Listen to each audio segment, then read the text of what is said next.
Hello everybody and welcome on my journey to watch 500 films in 1 year. The next 12 films I watched were all of the movies scored by John Carpenter. I have split this review into two due to the number of films I watched and have not included movies I've already seen. They Live, Halloween, Halloween 2 and Halloween 3 Season of the Witch. Dark Star is the story of 4 astronauts in deep space whose mission is to destroy unstable planets in star systems which are to be colonised. As their mission nears completion, they must cope with a runaway alien, faulty computer systems, and a talking bomb who thinks it's God. Assault on Precinct 13 is about a police sergeant and an unlikely band of criminals who defend a closing LA precinct against an army of gang members. The Fog is set in a town called Antonio Bay and joins the townspeople on the eve of the town's centennial. A local legend states that the town was built in 1880 with blood money obtained as a result of a deliberately engineered shipwreck, but no one believes this until a mysterious fog rolls in and people start dying. Escape from New York imagines what life might be like in the future, depicting Manhattan as a maximum security prison, which has been created as a result of the growing crime rate. When Air Force One crashes in Manhattan, with the President of the USA on board, ex-soldier Snake Plissken is offered his freedom if he frees the President. Snake agrees, but to ensure his cooperation, he is injected with a small but powerful explosive that will only be destroyed if his mission is successful. Christine is about a nerdy young man who buys a strange car with an evil mind of its own, and his nature starts to change to reflect it. Big Trouble in Little China is about an all-American trucker who gets dragged into a centuries-old mystical battle in Chinatown.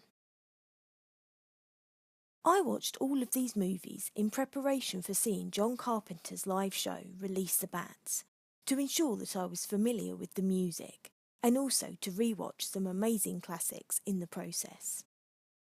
With a heightened awareness of the score, it was really interesting to see and hear how the director's compositions added to the drama on screen, and it gave me a renewed appreciation of how important the score is to a movie's tone.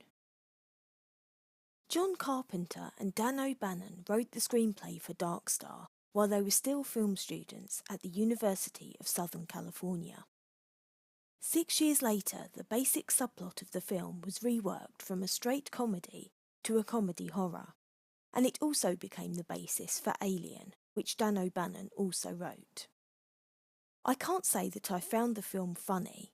I thought the acting was pretty terrible, and the plot was excruciatingly slow, but towards the end I started to warm to the movie, and ended up quite liking the philosophical elements of the dialogue, the creative camera angles, and the low-budget effects.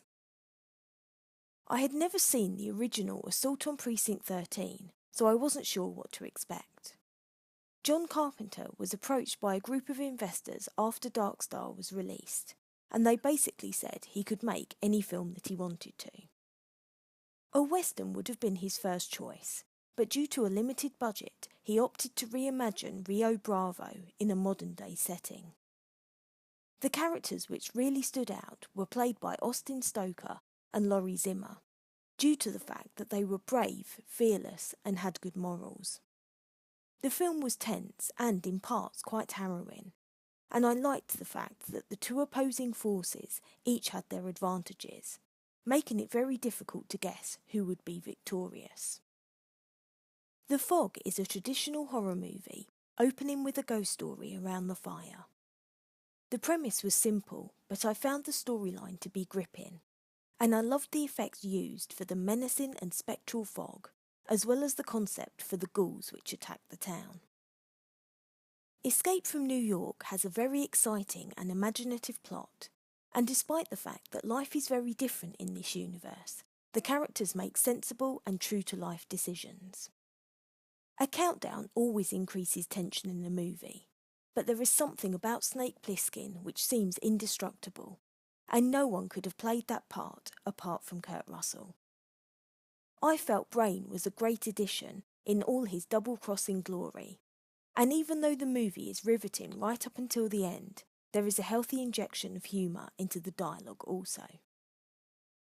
Christine is based on John Carpenter's friend Stephen King's book, and on the strength of this movie, I'd love to see more Stephen King books being adapted for the screen by the director.